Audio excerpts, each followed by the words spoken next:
Okay, good afternoon, students. Let's continue with our chapter. I have given the homework to you yesterday, but nobody had sent the homework to me on my personal number or calling also. But today, please try to share the homework also with me. Okay, fine. Now we should have to start with the chapter. Chapter's name was Water, and we have finished till yet. Water is absolutely essential for survival. Water alone can quench our thirst when we are thirsty. Now, don't you think we are wasting a precious resource when we use water carelessly? आपसे कहा जाता है कि water जो है survival के लिए, जीवन जीने के लिए एक बहुत ही असेंशियल यानी महत्वपूर्ण चीज़ है। अगर हम प्यासे हैं तो सिर्फ पानी ही एक ऐसी चीज़ है जो हमारी प्यास बुझा सकती है। तो फिर ऐसा लगता नहीं है कि जब हम लोग केयरलेसली केयरलेसली मीन्स लापरवाही से पानी को वेस्ट करते हैं तो हम कितना अपना नुकसान करते हैं। ठीक है, तो चलिए देखते हैं आगे भी इससे रिलेटेड और भी जानकारी और भी जो भी हमारे पास इंफॉर्मेशन आती है। नेक्स्ट पेज है ocean circulation. There is something magical about walking bare feet on the sea shore. जब आप समुद्र के किनारे पर बेयर फुट यानी नंगे पैर चलते हो तो कुछ जादू सा लगता है। The wet sand on the beach, the cool breeze, the sea birds and smell of salt in the air and music of the waves. Everything is so fascinating. Unlike the calm waters of ponds and lakes, ocean waters keeps moving continuously. It is never still. The movements that occur in ocean can be broadly categorized as waves, tides, and currents. Currents. March 22 is celebrated as World Water Day when the need to conserve water is reinforced in different ways. इसको national conservation day of water माना जाता बनाया जाता है। Sorry, international. ठीक है, आपको ये बताया कि समुद्र के किनारे चलना इतना प्लीजेंट क्यों होता है। हवा में जो है नमक की खुशबू होती है, वेव्स आवाजें करती हैं, लहरें, क्योंकि समुद्र की लहरें ना कभी भी शांत नहीं होती हैं। जैसे आप किसी तालाब या झील के नदी के किनारे चल रहे हो तो नदी शांत होती है, तालाब का पानी शांत होता है, लेकिन समुद्र में हमेशा हलचल होती है। समुद्र की इन्हीं हलचल को, इन्हीं लहरों को अलग अलग नाम दिए गए हैं।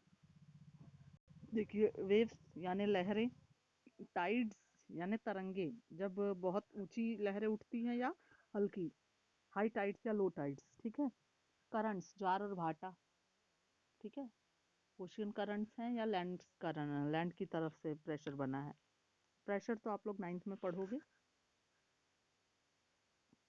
नेक्स्ट है वेव्स। तो इन्हीं को जो ओशन की लहरों को, ठीक है, ओशन की जो आवाज़ है उनको 3 भागों में जो बांटा गया है, तो सबसे पहले हम लोग वेव्स के बारे में जानते हैं। डू यू डू, ये डू यू नो वाले फैक्ट्स आप लोग नोट्स में नोट करते चलिए। ठीक है, डू यू नो फैक्ट्स जितने भी आ रहे हैं। ठीक है, ये इंपॉर्टेंट पॉइंट्स हैं, हर पेज पे आप इंपॉर्टेंट पॉइंट्स लिखिएगा। Do you know 1, do you know 2, do you know 3। आज का सेकंड डू यू नो है waves are formed when winds scrape across the ocean surface. The stronger the wind blows, the bigger the wave becomes.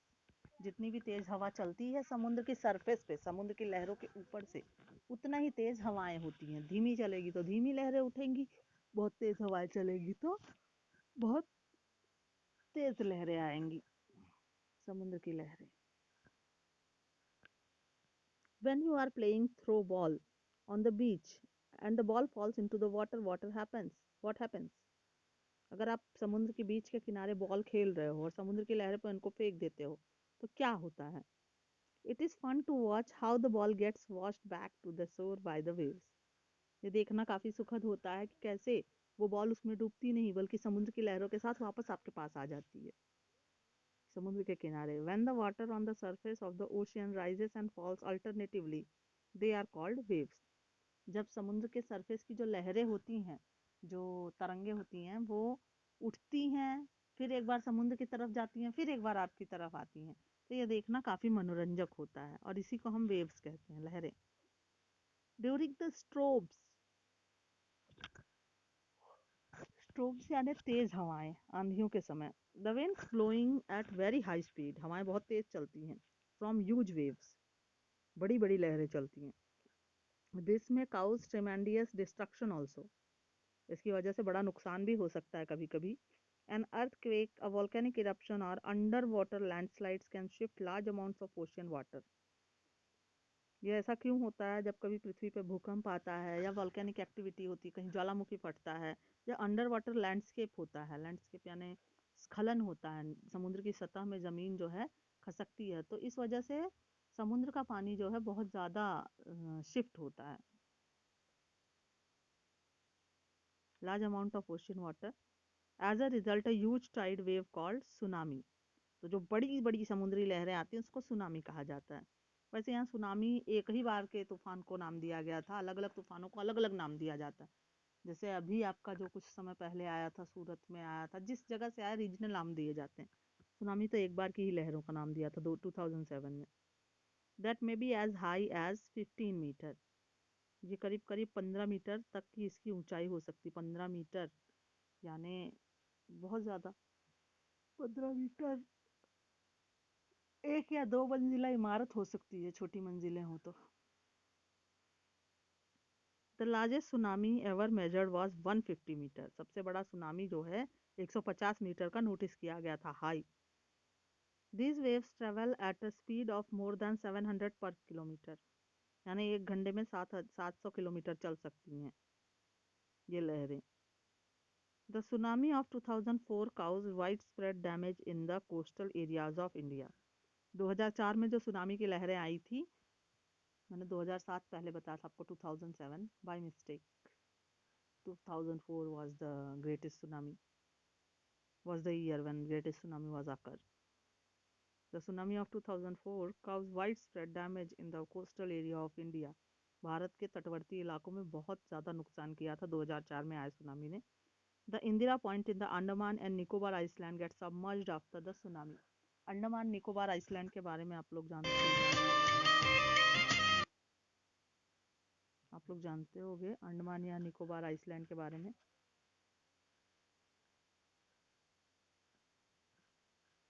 तो यहाँ पे आपके Andaman Nicobar islands हैं।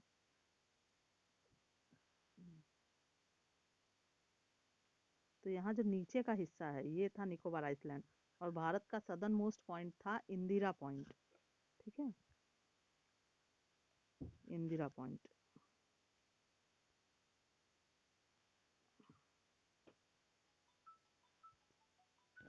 Indira Point is the Andaman and Nicobar island got submerged. उस tsunami के चलते जो है इंदिरा पॉइंट जो है समुद्र में डूब गया। लास्ट डू यू नो है आज का आपका। Tsunami is the Japanese word that means harbour waves. Harbour यानी समुद्र की लहरें। As the harbours get destroyed whenever there is tsunami.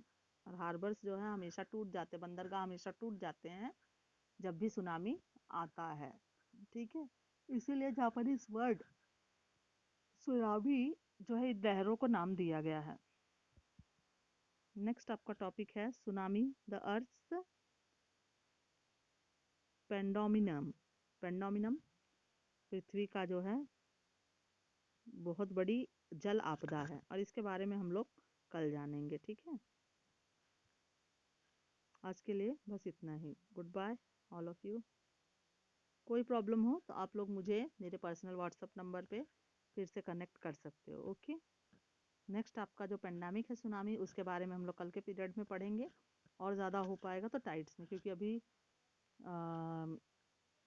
मेरा नेट जो है बहुत लो हो गया है, अब है नहीं बचा हुआ। लास्ट आपका ही पीरियड रहता तो मैं ट्राई करूँगी कि कल आप लोग का वीडियो पहले बना के अपलोड कर दूँ। Okay fine, good bye all of you.